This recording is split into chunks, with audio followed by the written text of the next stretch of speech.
Chicken fry তো অনেকভাবেই খেয়েছি, কিন্তু এইভাবে চিকেন ফ্রাই করে খাওয়ালে সবাই বলবে, বাহ, চিকেন ফ্রাইটা তো অনেক ভালো হয়েছে।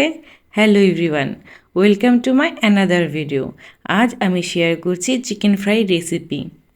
চিকেন ফ্রাইয়ের জন্য প্রথমে আমি মাংসটাকে ম্যারিনেট করে নিয়েছিলাম।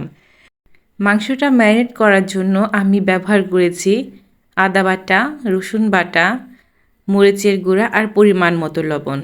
মাংসটা আধা ঘন্টা ম্যারিনেট করে রাখতে হবে। এরপর আমি ময়দার মিশ্রণটা তৈরি করে নিয়েছিলাম। এই মিশ্রণটা তৈরি করার জন্য ব্যবহার করেছি 1 কাপ পরিমাণ ময়দা, হাফ কাপ পরিমাণ চালের গুঁড়া, পরিমাণ মতো লবণ আর মরিচের গুঁড়া। এরপর সামান্য জল দিয়ে ভালো করে মেখে নিতে হবে। অল্প অল্প করে জল দিতে হবে যাতে একদম পাতলা না হয়ে যায়, আবার একদম ভারীও রাখা যাবে না। এমন পর্যায়ে রাখতে হবে যাতে মাংসের গায়ে মিশ্রণটা খুব ভালোভাবে লেগে থাকে। এরপর এক পিস মাংস নিয়ে মিশ্রণের মধ্যে ডুবিয়ে এপাশ ওপাশ ভালো করে ডুবিয়ে নিতে হবে যাতে মিশ্রণটি ভালোভাবে মাংসের গায়ে লেগে থাকে। এরপর একটি প্যানে তেল গরম করে মাংসের টুকরাটা ছেড়ে দিতে হবে।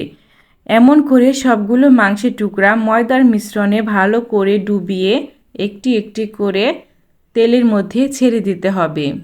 এ পর্যায়ে চুলার আঁচটা একদম লো ফ্লেমে রাখতে হবে যাতে ময়দার মিশ্রণটা খুব তাড়াতাড়ি পুড়ে না যায় আর মাংসটাও ভালো করে সিদ্ধ হতে থাকে। এক পাশ ভাজা হয়ে গেলে আরেক পাশটা ভাজার জন্য উল্টে দিতে হবে। এভাবে উল্টে পাল্টে ভালো করে ভেজে নিতে হবে। এইভাবে চিকেন ফ্রাই করলে চিকেন ফ্রাইটা অনেক বেশি মুচমুচে আর অনেক সুস্বাদু হয়ে থাকে। আমার এই ভিডিওটা যদি আপনাদের ভালো লেগে থাকে তাহলে অবশ্যই অন্যদের সাথে শেয়ার করবেন এবং লাইক কমেন্ট করে আমার পাশে থাকবেন। এমন আরও অন্যান্য ভিডিও দেখার জন্য আমার পেজে আপনাদের আমন্ত্রণ জানাচ্ছি।